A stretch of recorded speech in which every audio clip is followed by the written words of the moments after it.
Within Kenya, the resources, and we really want to take the exchequer because we receive 100 million, which is a recurrent expenditure.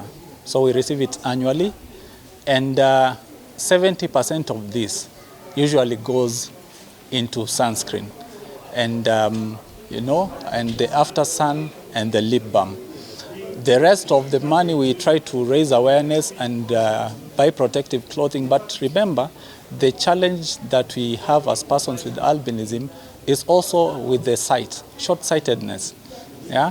So there's the aspect of the eye care equipment that we need to procure also for persons with albinism. Also, especially near the funding gap that we might have, can say it might be around another 100 million, because one bottle of sunscreen right now can cost roughly on the highest, say 3,200 ml a bottle. But that one bottle should last one person with albinism 1 month, which means one person with albinism needs 12 bottles a month.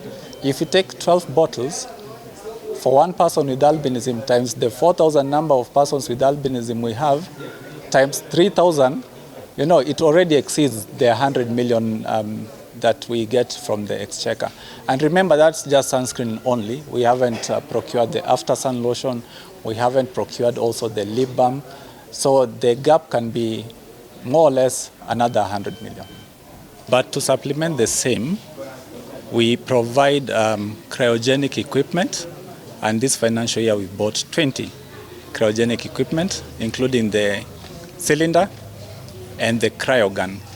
And this equipment, they use the liquid nitrogen, which arrests lesions that can be cancerous early on after a person with albinism has been exposed in the sun. We are treating 3 persons with albinism who have contracted already skin cancer, and it is regrettable because this is something that is preventable. 1, by the use of sunscreen lotion, and 2, by being screened and being administered, the liquid nitrogen on areas that have been exposed to the sun.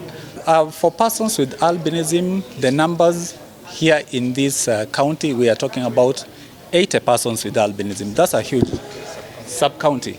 That's about 80 persons with albinism in this sub-county only. We are not talking about the Nakuru County, the Naivasha sub-county. That's a huge number. Since the program began early in 2011, we had high numbers of skin cancer, persons with albinism. But through this program, the provision of sunscreen lotion, after sun and the lip balm, together with the outreaches that we've conducted using dermatologists and skin clinicians countrywide, we've seen the number dropping. The number of persons with albinism in the country as recorded by the Kenya National Bureau of Statistics stands at above 9,000. And in our database, so far we did mapping of persons with albinism just last quarter, and we have a figure of 4,000. You see there's a gap between the 5 and the 9. That's about 5,000 persons with albinism. So we'll continue with the mapping, but we also seek to partner with the Kenya National Bureau of Statistics to see how we can get to, the 9,000 plus persons with albinism here in Kenya, which also resonates with the prediction that statistics usually had, that 1 in every 10,000 is a person with albinism. So the 10,000 number is a number that we are hoping as a council that we can reach, and with the help of partners and also the Kenya National Bureau of Statistics, it is possible for us to realize that. Under normal circumstances, this is an item that is used for preventive purposes, so that the early lesions that are detected by our doctors, the dermatologists and the clinicians who attend to them, once they are suspicious, then they can be attended to early before they actually become malignant or cancerous. In this sub-county, as it has been mentioned before, we have around 80 cases of people living with disabilities, this disability albinism, and they have also been coming to collect the sunscreen creams from the facility, which is actually also supported by the council. I think the major challenge is because once we get those lesions, we refer them to a bigger hospital, Rift Valley PGH, and this machine actually is going to assist us, or this equipment is going to assist us manage them here so that they don't travel to PGH, which takes a lot of time and resources for them. This facility, most of the suspected cases of cancer, we always refer them to our bigger hospital. So as we might not have the statistics to actually comment that we are seeing more cancers or not, but if anything that we suspect might be cancerous, we actually refer it to our major hospital, PGH.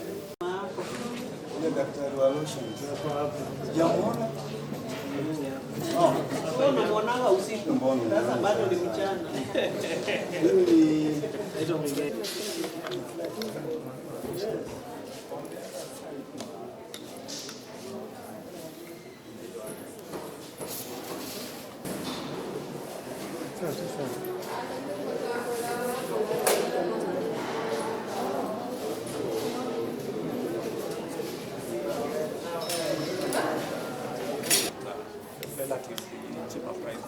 Because if you can Google this equipment that we've bought, the real price, it can come to around 340,000 onwards, but we got it at around 1.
Are they ready? Rasta Santin, not yet.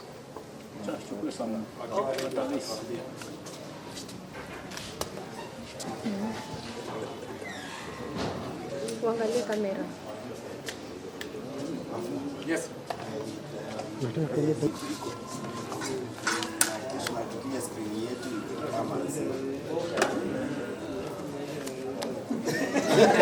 Actually, it is.